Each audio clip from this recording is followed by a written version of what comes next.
আইন অনুযায়ী রাষ্ট্রপতি পদে শপথের পর রাষ্ট্রপতিকে ঘিরে রাজনৈতিক নেতাদের কণ্ঠে উঠে আসে নানা প্রত্যাশার কথা। তিনি দলনিরপেক্ষভাবে সকল ধরনের পলিটিক্যাল ডিভাইড এবং অভ্যন্তরীণ সামাজিক যে ফ্র্যাকচার সমস্ত কিছুর ঊর্ধ্বে উঠে তিনি কাজ করবেন, সেই অঙ্গীকার ইতিমধ্যেই তিনি করেছেন। দেশের সংবিধান ও সার্বভৌমত্ব রক্ষার পাশাপাশি জাতীয় ঐক্য প্রতিষ্ঠায় ভূমিকা রাখবেন নতুন রাষ্ট্রপতি, এমন প্রত্যাশা রাজনীতিবিদদের।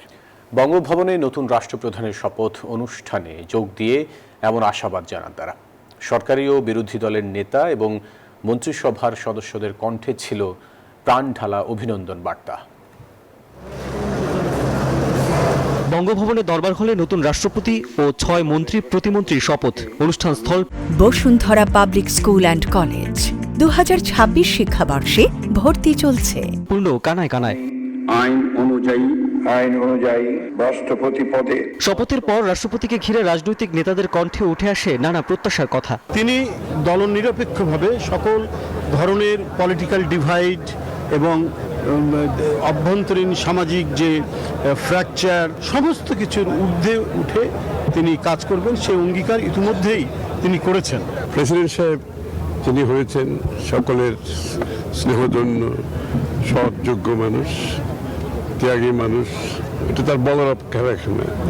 ওনার ব্যাপারে আমার মনে হয় সমস্ত জাতীয় ঐক্যবদ্ধ, ওনার প্রেসিডেন্টশিপ সবাই স্বাগত জানিয়েছে। নতুন রাষ্ট্রপতি আমাদের অনেক প্রত্যাশা, সে বন্ধু হিসেবে অতুলনীয়, মানুষ হিসেবে ভালো।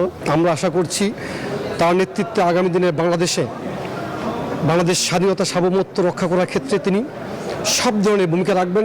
দেশ ও জাতির স্বার্থে ভূমিকা রাখবেন নতুন রাষ্ট্রপতি, আশা বিরোধী দলীয় নেতার। আমি আশা করব যে পোড় খাওয়া একজন রাজনীতিবিদ হিসাবে তিনি জনগণের কষ্ট উপলব্ধি করবেন এবং সবার প্রতি তিনি ইনসাফ করবেন। যে কোনো দলমতের ঊর্ধ্বে উঠেই তিনি তার মহান দায়িত্ব পালন করবেন। আল্লাহ তাকে সাহায্য করুন, সেই দোয়া করি। 35 বছর পর ভোটে নির্বাচিত দেশের 23তম রাষ্ট্রপতি, সামনে নতুন দায়িত্বের অধ্যায়। রাশেদ জায়হান, নিউজ 24, ঢাকা।